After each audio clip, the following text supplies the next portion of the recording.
Welcome to my channel, Chickadee, a Native American songbird who loves the art of storytelling about my experiences as I live with one foot in the physical world and the other in the spirit world. Fascinated and curious, as I'm sure many of you are, about what we can learn from what lays beyond the vow and how it helps us and what I've understood from its teachings. Today's topic, extrasensory perception, in tune with nature and all she has to offer, and putting it into practice. A few years ago, I sat in a meeting with a man who wanted me to offer my services to him in understanding how I could help him with self-assessment, his accounts and taxation. Unbeknown to him, I'm an empath, and the one thing, if nothing else, you need to know about empaths, while there are many types, 10 I think, is that we're emotional crap detectors. We all have our own unique gift, and we know when someone's lying. After giving this client some time and listening to the state of things and the mess he got himself into, it was draining. I knew I could help him sort things out.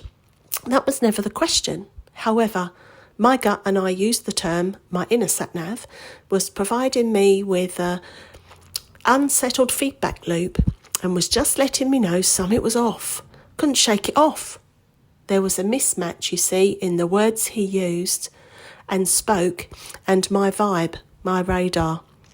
I've been encouraged over the years of development to pay attention to how I feel and explore my emotions and what they represent and how to use them, and have come to realise they're there for good reason. And sometimes that comes in a warning, and to trust them. This has provided me with some great insight into the truth of all things. The message I'm trying to convey is that our inner sat-nav never lies, even if we're unsure of the message, and sometimes we need a lesson to give it the respect it deserves. After the client left, I decided to meditate in the master's house for a while and contemplate on my decision as to whether I thought he was the right client for my practice. I went into the garden, and there, right behind the fence, was a baby deer. She was grazing on the land. She lifted her head up and looked right into my soul. I was perplexed, because I've lived here for a while and never in all those years has a deer ever shown herself. She was beautiful. I was taken aback as to how she was so out of place in the landscape. It's a wildlife corridor, granted, but she's never been there before, and funny enough, never been there since. I became curious and wondered if she was a bringer of a message, and she was. The message she brought, as she was out of place there, was the answer I was looking for. A warning, a message, out of place with me, and all I'd worked for. Duh.